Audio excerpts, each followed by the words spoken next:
Saudari yang terkasih, orang-orang Yunani menghayati waktu itu dalam dua tingkatan. Ada dua kata dalam bahasa Yunani untuk menyebut waktu atau memberikan definisi mengenai waktu yang dihidupi. Yang pertama adalah kronos. Kata kronos mengacu pada waktu yang mengalir secara mekanis, yakni detik demi detik, jam demi jam, hari demi hari. Itulah yang dimaknai sebagai kronos. Yang kedua adalah kairos. Kairos dipahami sebagai sebuah momen penting atau sebuah kesempatan yang baru atau sebuah titik balik. Dalam kronos ada kairos. Kairos dimengerti sebagai sebuah waktu yang kualitatif, sebuah pemaknaan baru atas waktu yang berjalan. Sehingga Sokrates, seorang filsuf Yunani kuno, mengatakan bahwa hidup yang tidak direfleksikan atau direnungkan tidak pantas untuk dijalani. Nah, kemudian dalam orang-orang Kristen, waktu kairos itu dimengerti, dihayati sebagai sebuah waktu berahmat di mana orang membangun hidupnya atau merefleksikan waktu hidupnya dalam Tuhan sendiri sehingga memiliki makna dan arti. Nah, ibu bapak, saudara-saudari terkasih, dalam konsep atau dalam pemahaman demikianlah kita memahami atau mengerti apa yang dikatakan dalam bacaan pertama oleh pengkhotbah. Pengkhotbah mengingatkan bahwa waktu itu menjadi sia-sia kalau dihayati hanya sebagai sebuah rentetan peristiwa demi peristiwa dari jam ke jam atau dari hari ke hari, dari tahun ke tahun. Karena menurut pengkhotbah tidak ada yang baru di bawah matahari ini. Orang kawin, orang mati, hidup, lahir lagi, ada sungai yang mengalir terus-menerus, waktu yang berputar terus-menerus, itu kemudian kehilangan makna, kehilangan artinya ketika orang tidak menghayati itu dalam waktunya Tuhan atau dalam kairos. Karena tujuan dari kitab pengkhotbah sebenarnya adalah mengingatkan orang-orang untuk membangun seluruh hidupnya dalam waktu Tuhan, berjalan dalam Tuhan, menjadikan Tuhan sebagai landasan orang membangun hidupnya. Sehingga hidup yang sejati itu kemudian bermakna kalau dihayati bersama dengan Tuhan sendiri.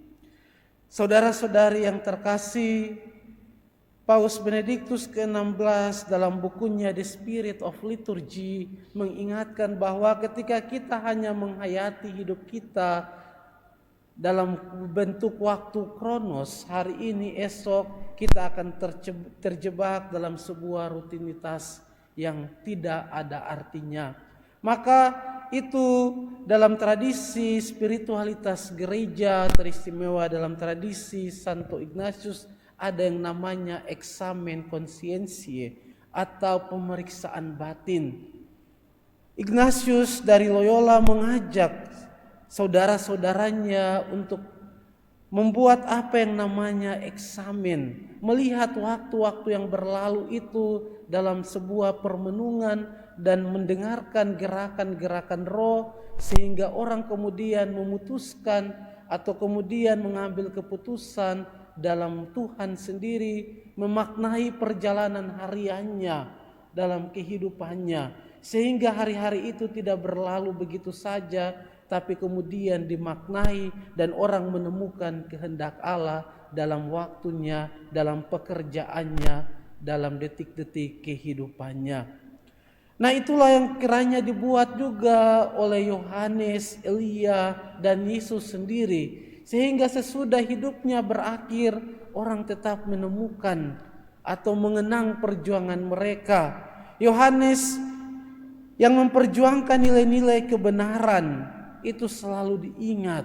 Bahkan ketika ia sudah dibunuh oleh Herodes, Herodes tetap mengingat akan nilai-nilai kebenaran ketika mendengar tentang Yesus yang juga memperjuangkan nilai yang sama. Maka mari kita mohon rahmat Tuhan dalam Ekaristi ini, supaya seperti kata pemazmur, ajarilah kami menghitung-hitung hari hidup kami, hingga kami beroleh hati yang bijaksana. Dengan demikian kita dapat memaknai waktu-waktu kronos kita, detik-detik kehidupan kita, jam-jam kehidupan kita, pekerjaan kita dalam waktu Tuhan, sehingga kita bisa menemukan kehendak Tuhan dalam hidup kita, menemukan makna dalam hidup kita, menemukan apa yang penting dalam hidup kita di tengah-tengah kehidupan kita yang hari-hari, yang bergulir dari hari ke hari. Kita menemukan apa yang menjadi makna, apa yang menjadi kehendak Tuhan lewat pemeriksaan batin, lewat eksamen konsiensia yang dibuat dalam tradisi spiritualitas gereja. Kita mohon rahmat Tuhan, semoga meneguhkan kita supaya kita tahu apa yang penting, apa yang kita perjuangkan dalam hidup ini, dalam perjalanan waktu kita, sehingga kita menjadi orang-orang yang bijaksana seperti kata pemazmur.